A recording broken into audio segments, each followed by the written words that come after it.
तो सबसे पहले इसमें आता है आपका कि यूटिलिटी एनालिसिस से ये चैप्टर डिफरेंट कैसे है।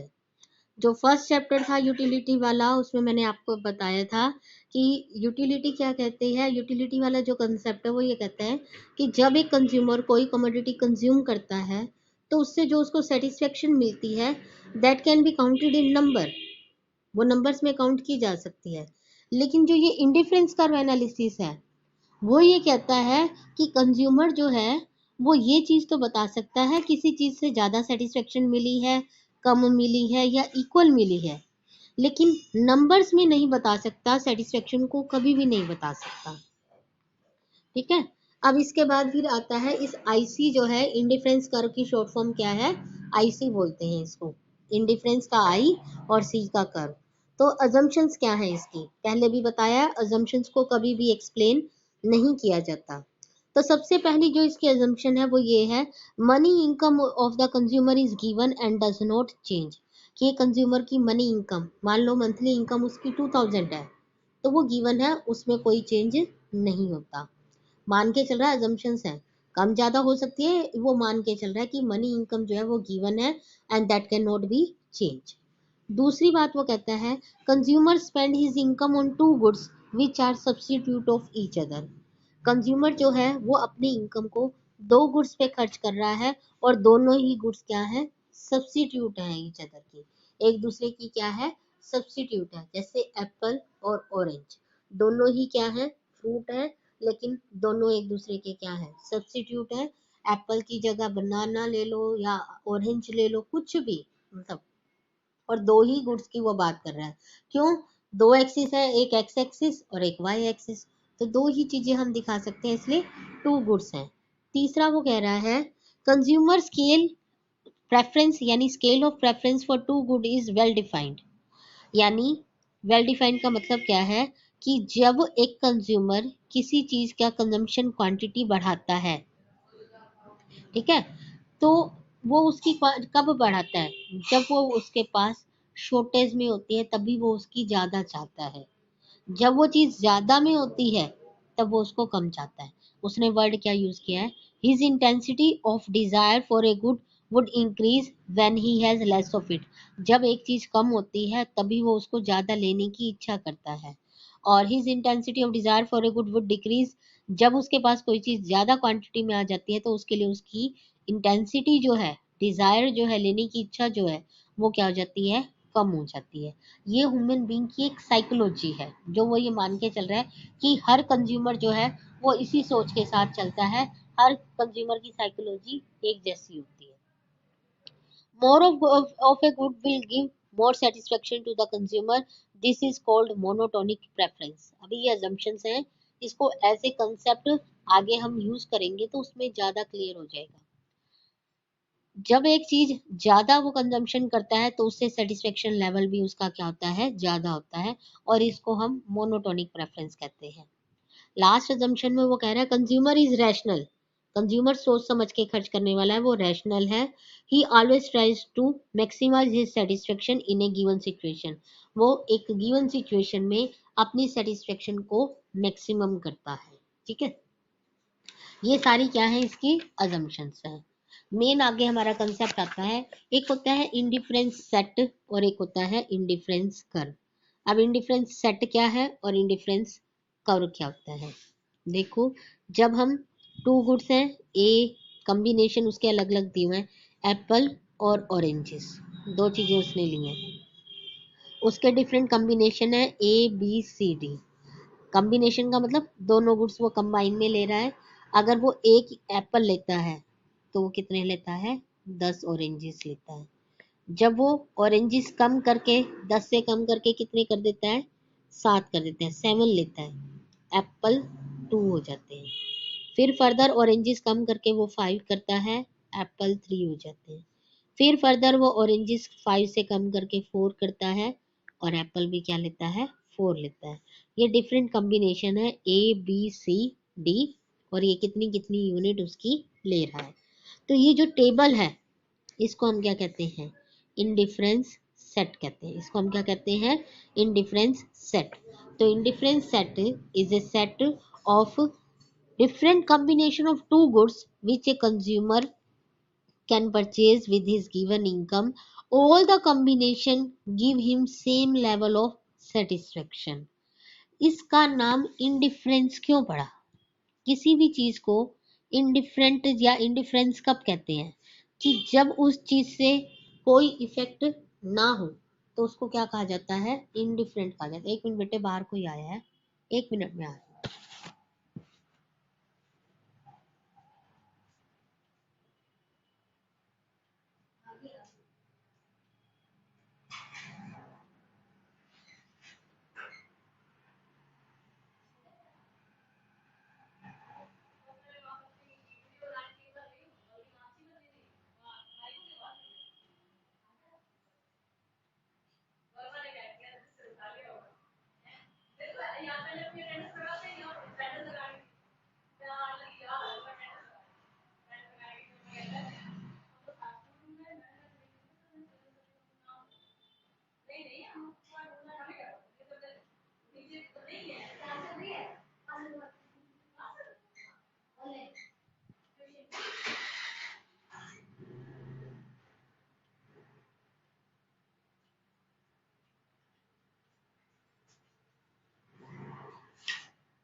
हाँ जी, तो इंडिफरेंट किसे कहते हैं? जब एक चीज से किसी पर्सन को कोई इफेक्ट नहीं पड़ता तो वो चीज क्या कहा जाती है? इंडिफरेंट। हिंदी में हम इसको कहते हैं उदासीन,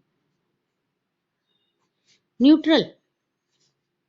ठीक है, किसी चीज के वो कह रहा है अब उस पर्सन को एक एप्पल दे दो, 10 ऑरेंजेस दे दो, 7 ऑरेंजेस दे दो, 2 एप्पल दे दो, 5 ऑरेंजेस दे दो, 3 एप्पल दे दो, उस पर्सन को कोई फर्क नहीं पड़ता, तो वो चीज क्या कहलाती है? Indifference.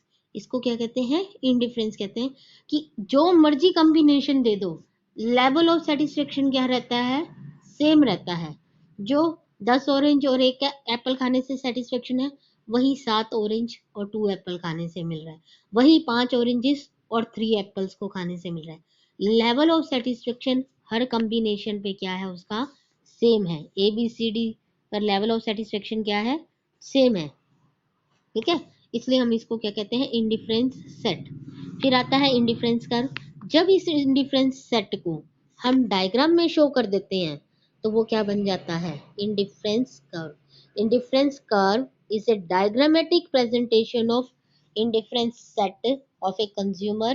It is a locus of all such point which show different combination of two goods like apple and orange offering the same level of satisfaction. दोनों ही क्या है? Combination level of satisfaction consumer को क्या देते हैं? Same देते हैं, तो उसे हम क्या कहते हैं? Indifference curve. अब ये टेबल दी हुई है आपको, इससे इंडिफरेंस कर्व बनाओ। नोटबुक और पेन सभी निकाल के बैठो अपने और इससे बनाओ इंडिफरेंस कर्व। देखिए, ये आपका एक्स एक्सिस हो गया, ओ एक्स, और ये हो गया आपका वाई एक्सिस, ओ वाई। ठीक, और जो सेट दिया हुआ है, जैसे ये मान लो 10 है ऑरेंज और ये एक है एप्पल, ये आ गया फर्स्ट पॉइंट, इसको कह देंगे ए कॉम्बिनेशन।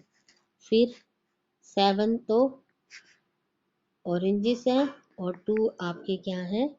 एप्पल्स है, ये आ गया बी कॉम्बिनेशन। फिर इसी तरह से 5 ऑरेंजेस है और 3 एप्पल है, ये आ गया आपका सी पॉइंट। और फिर 4 ऑरेंजेस और 4 ही एप्पल, ये हो गया आपका डी। अब इन चारों पॉइंट को जो है वो हम क्या कर देंगे? मिला देंगे, तो ये जो बनेगा इन चारों पॉइंट को ज्वाइन करके बनेगा, ये बनेगा हमारा आईसी कर्व, इंडिफरेंस कर्व बन जाएगा। जो टेबल है ये इंडिफरेंस सेट, और जब इसको डायग्राम में कर दिया तो बन गया इंडिफरेंस कर्व। नेक्स्ट फिर इसमें आपका टॉपिक आता है properties of indifference curve. Properties यानी इसकी प्रॉपर्टीज कहो, आप इसको करेक्टरिस्टिक्स कहो, या आप इसकी फीचर्स कहो, एक ही बात है। प्रॉपर्टीज कैरेक्टरिस्टिक्स और फीचर्स, कुछ मर्जी कहो इसको। सबसे पहली फीचर क्या आती है, आईसी स्लोप्स डाउनवर्ड।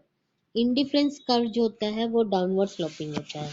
आपको पता है डाउनवर्ड स्लोपिंग का मतलब क्या है। डाउनवर्ड स्लोपिंग का मतलब यही है कि अगर वो एक चीज का कंजम्पशन बढ़ा रहा है तो दूसरे का उसको क्या करना पड़ेगा, कम करना पड़ेगा। यही आपका डाउनवर्ड स्लोपिंग का मीनिंग होता है। अगर वो ऑरेंजेस की कम करता है तो वो एप्पल की बढ़ाता है। जितने ऑरेंजेस कम हो रहे हैं उतनी एप्पल की बढ़ रही है। तो आईसी कर्व जो है वो क्या होता है, डाउनवर्ड स्लोपिंग होता है।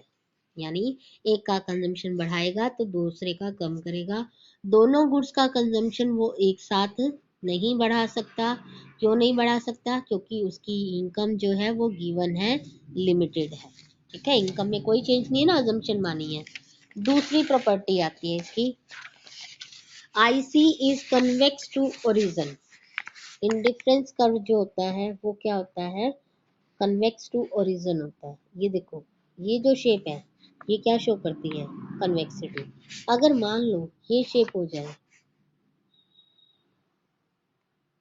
तो ये क्या बन जाता है, कनकेव। इसको क्या कहते हैं, कनकेविटी कहते हैं।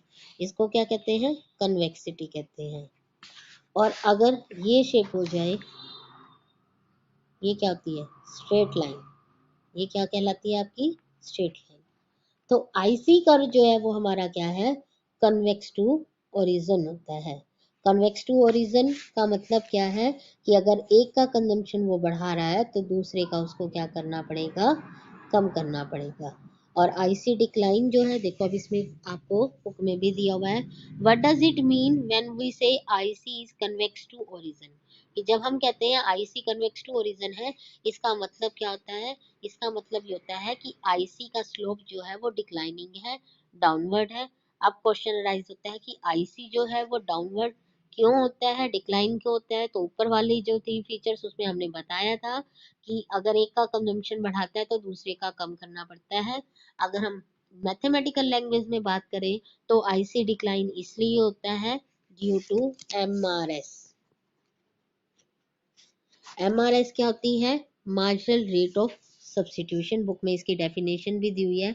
मार्जिनल रेट ऑफ सब्स्टिट्यूशन का मतलब क्या होता है, वो रेट जिस पर एक गुड दूसरे के लिए सब्स्टिट्यूट के लिए कंज्यूमर विलिंग होता है, उसको हम क्या कहते हैं, marginal rate of substitution. MRS refers to the rate at which the consumer is willing to substitute one good for another। एक गुड को दूसरे के लिए सब्स्टिट्यूट करने के लिए एग्री होता है, उसको मार्जिनल रेट ऑफ सब्स्टिट्यूशन कहते हैं। MRS refers to the rate at which consumer is willing to sacrifice good Y for good X। X के लिए Y की वो जो सेक्रीफाइस करता है उसकी जो रेशियो होती है उसको हम क्या कहते हैं, मार्जिनल रेट ऑफ सब्स्टिट्यूशन कहते हैं। देखो ये है y में कितना चेंज आया, ये है x में कितना चेंज आया, 2 से 3 हो गया, ये x का चेंज हो गया, और 5 से 3 हो गया, ये y का चेंज हो गया। तो delta y upon delta x, delta y upon delta x जो है वो क्या होती है आपकी, MRS marginal rate of substitution होती है। ठीक है, नेक्स्ट इसमें आता है कि मार्जिनल रेट ऑफ सब्स्टिट्यूशन जो है वो हमेशा क्या होती है आपकी, डिक्लाइनिंग होती है। डिक्लाइनिंग कैसे होती है एमआरएस, देखो अब ही हमने पीछे जब देखा तो एप्पल और ऑरेंज दो देखे, ठीक, एप्पल की, ऑरेंज की 10 थी तो एप्पल की 1, ऑरेंज की 7 थी तो एप्पल की 2। ऑरेंज की कितनी कम की बेटे, 10 से 7, 3 कम की।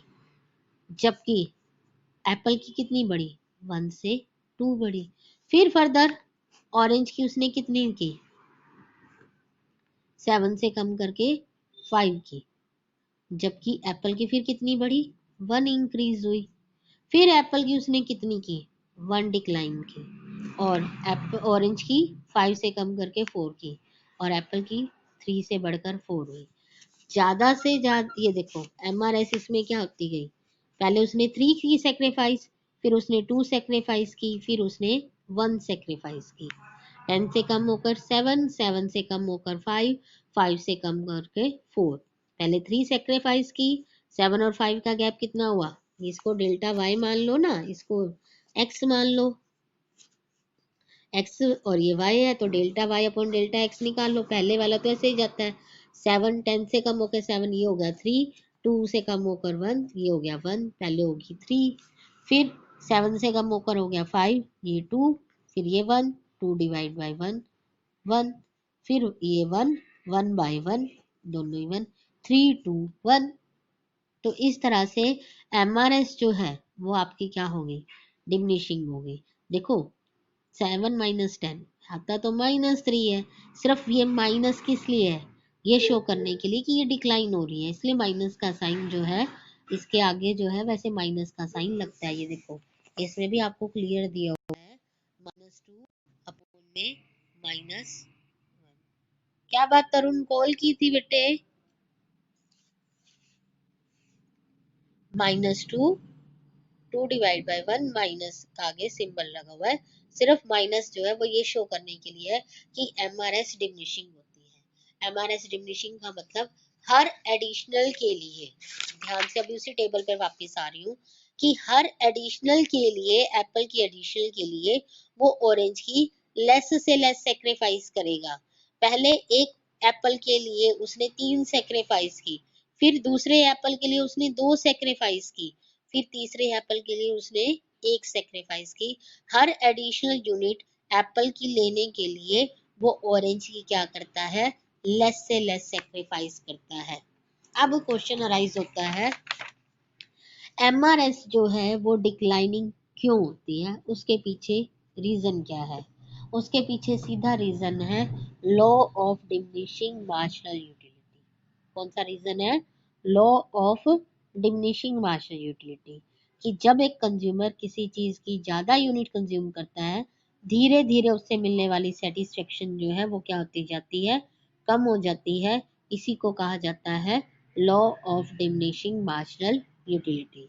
यानी जब एक कंज्यूमर किसी चीज का कंजम्पशन ज्यादा करता है तो उससे मिलने वाली यूटिलिटी कम हो जाएगी, तो वो उसके लिए क्या करेगा, लेस से लेस सेक्रीफाइस करना चाहता है हर एडिशनल के लिए। जैसे मान लो दो चीजें हैं, समोसा और मैगी। पैटीज नहीं लेते, आज हम मैगी की बात करते हैं।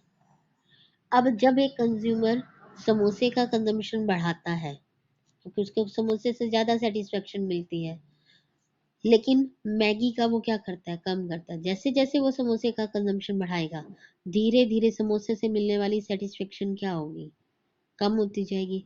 और मैगी के लिए उसकी सेटिस्फेक्शन लेवल जो है, इंटेंसिटी क्या होती जाएगी, बढ़ती जाएगी। अब वो मैगी की एडिशनल यूनिट के लिए समोसे की जो है वो हर बार लेस से लेस सेक्रीफाइस करना चाहेगा।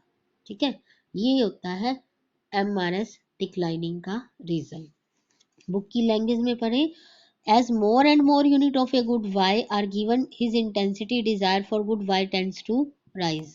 कहता है जब डिमिनिशिंग मार्जिनल यूटिलिटी जो है, कहता है जब वो as more and more unit of good x are consumed, मान लो कंज्यूमर को x से ज्यादा सेटिस्फेक्शन मिल रही है तो वो x का ज्यादा कंजम्पशन करता है, लेकिन धीरे धीरे उसकी x के लिए क्या है, इंटेंसिटी जो है, डिजायर जो है वो क्या हो जाएगी, कम होती जाएगी। क्यों? Law of diminishing marginal utility की वजह से। और y के लिए उसकी इंटेंसिटी जो है वो क्या होती जाएगी, बढ़ती जाएगी। अब y से मिलने के लिए, y के लिए एडिशन के लिए वो x की क्या करेगा, लेस से लेस सेक्रीफाइस करेगा। इसलिए आईसी कर्व जो है कन्वेक्स टू ओरिजिन। देखो एक आईसी की कन्वेक्सिटी में आपका कंसेप्ट आया marginal rate of substitution, convexity, MRS declining. ठीक है, इसको ना DMRS भी लिखते हैं, शॉर्ट फॉर्म में कई बार आ जाता है, diminishing marginal rate of substitution. क्या लिखते हैं? DMRS, डिमिनिशिंग मार्जिन, एल भी लगा दो, law of diminishing marginal rate of substitution भी कहा जाता है इसको। ठीक है, तीसरा इसमें आता है आपका higher IC show higher level of satisfaction, कि जितना आईसी ऊंचा होता है उतना ही लेवल ऑफ सेटिस्फेक्शन जो है वो ज्यादा आता है। अब higher level of IC, higher level of satisfaction, और इसी को हम एक वर्ड जो हमने पीछे यूज किया था, दैट वाज मोनोटोनिक प्रेफरेंस। देखो बेटे, जो ये मोनोटोनिक प्रेफरेंस है वो क्या कहता है कि जब एक कंज्यूमर किसी चीज का कंजम्पशन ज्यादा करता है तो उतना ही उसके लिए सेटिस्फेक्शन लेवल भी बढ़ता जाता है। जबकि अभी हम पीछे पड़ रहे हैं कि जब ज्यादा कंजम्पशन किया जाता है धीरे धीरे उससे मिलने वाली सेटिस्फेक्शन जो है वो कम हो जाती है। तो ये मोनोटोनिक प्रेफरेंस तो बिल्कुल उससे उल्टी बात कह रहा है कि जब कंजम्पशन ज्यादा करता है जितना, उतना ही उसके लिए लेवल और सेटिस्फेक्शन बढ़ जाता है। बेसिकली जो ये मोनोटोनिक प्रेफरेंस है ये हैबिट के लिए है। जब एक कंज्यूमर किसी चीज का हैबिचुअल हो जाता है, यूज टू हो जाता है, बेसिकली इंटॉक्सिकेशन की जो चीजें होती हैं, इंटॉक्सिकेशन पता है क्या होता है? लिकर, शराब, सिगरेट, जो इस तरह की नशीली चीजें होती हैं, ड्रग्स, ये जितनी ज्यादा क्वांटिटी में मिलती हैं उतना ही उसका लेवल ऑफ सेटिस्फेक्शन उसके लिए बढ़ता जाता है। तो ये मोनोटोनिक प्रेफरेंस इसी चीज को बताती है। ठीक है, आप समझ आए मोनोटोनिक प्रेफरेंस क्या होता है। दूसरी बात वो कह रहा है, higher the indifference curve higher the level of satisfaction. ये था IC1, ये हो गया IC2। तो देखो यहाँ पर जो मर्जी उसको कॉम्बिनेशन मिले, ABC, लेवल ऑफ सेटिस्फेक्शन क्या है? सेम है। यही इंडिफरेंस कर्व की डेफिनेशन है ना। Indifference curve is a curve which show different combination of two goods which give same level of satisfaction. लेकिन अगर IC हायर लेवल पर पहुंच गया, यानी अब वो X की भी ज्यादा ही ले सकता है और Y की भी ज्यादा ले रहा है, तो दोनों से मिलने वाला सेटिस्फेक्शन लेवल भी क्या होगा? बढ़ जाएगा। ठीक है, तो higher the indifference curve higher the level of satisfaction. यहीं से एक कंसेप्ट आपका बनता है इंडिफरेंस मैप। क्या बनता है? Indifference map. इंडिफरेंस मैप क्या होता है? ए ग्रुप और फैमिली ऑफ IC, जब 3-4 इंडिफरेंस कर्व इकट्ठे एक ही डायग्राम में बना दिए जाते हैं तो उसको हम क्या कहते हैं? इंडिफरेंस मैप कहते हैं। क्या कहते हैं हम इसको? इंडिफरेंस मैप कहते हैं। ठीक है, नेक्स्ट इसमें आती है आपकी 2 IC curve never intersect each other. दो इंडिफरेंस कर्व कभी भी एक दूसरे को इंटरसेक्ट नहीं कर सकते, एक दूसरे को नहीं काटते हैं। 2 IC कर्व क्यों नहीं काट सकते, इसको डायग्राम में बताते हैं। अपनी नोटबुक और पेन पर लेकर साथ के साथ डायग्राम बनाते जाना बेटे, तब कहीं समझ आएगा।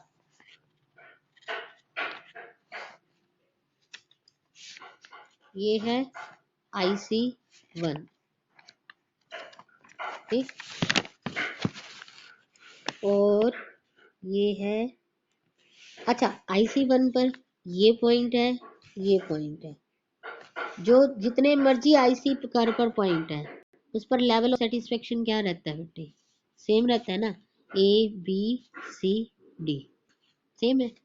अगर यही से हम दूसरा IC कर्व निकाल लें, एक तो पॉइंट ये बन गया दूसरे IC का और एक पॉइंट बन गया ये, ठीक, या ये C। अब देखो IC1 पर जितने भी पॉइंट हैं, A equal to B, B equal to C, C equal to D, सारे इक्वल हैं। अब IC2 का A क्या इस A के इक्वल? चलो IC1 का और 2 का A तो यहाँ पर सेम में काट दिया, क्या ये C और ये C इक्वल हो सकते हैं? ये वाला नहीं हो सकते। क्यों? अभी हमने किया higher IC higher level of satisfaction, तो 2 IC पर सेम लेवल ऑफ सेटिस्फेक्शन कभी नहीं मिलता, इसलिए दो इंडिफरेंस कर्व कभी भी एक दूसरे को इंटरसेक्ट नहीं कर सकते। देखो इस बुक में जो दिया हुआ है A equal to B, B equal to C, it means A equal to क्या होना चाहिए? C होना चाहिए, लेकिन A इक्वल टू C नहीं है। क्यों? क्योंकि C पॉइंट कहाँ पर है? देखो ध्यान से, C कहाँ है? हायर आईसी पर है ना, बी उसके नीचे है और सी उसके ऊपर है। तो जब सी उसके ऊपर है तो higher the indifference curve higher the level of satisfaction. इसलिए दो आईसी कर्व कभी भी एक दूसरे को इंटरसेक्ट नहीं करते। ठीक है, लास्ट इसकी प्रॉपर्टी आती है IC curve never touch Y axis और एक्स एक्सिस। आईसी कर्व कभी भी एक्स या वाई को टच नहीं करेगा। इसका मतलब कि किसी भी चीज के कंजम्पशन से जीरो लेवल ऑफ सेटिस्फेक्शन नहीं हो सकता। इसका मतलब यहाँ पर इसको जीरो मिल रहा है ना इस चीज के कंजम्पशन से, और यहाँ पर इस चीज के कंजम्पशन से जीरो, जबकि जीरो तो नहीं होता। ठीक है, इसलिए दो आईसी कर्व कभी भी एक दूसरे को इंटरसेक्ट नहीं करते। तो आज करेंगे हम यहीं तक, फिर कल करेंगे कंज्यूमर का equilibrium, budget set, budget line और उसकी दो कंडीशंस। ठीक, कल ये चैप्टर हो जाएगा कंप्लीट। करवाने को तो मैं एक दिन में भी करवा दूं, लेकिन थोड़ा आपके लिए टॉपिक नहीं है तो इसको आराम से करें तो वो बेटर रहेगा। ठीक है, तो इसको करेंगे, बाकी करेंगे कल। तो आज जितना करवाया है उतना कर लेना।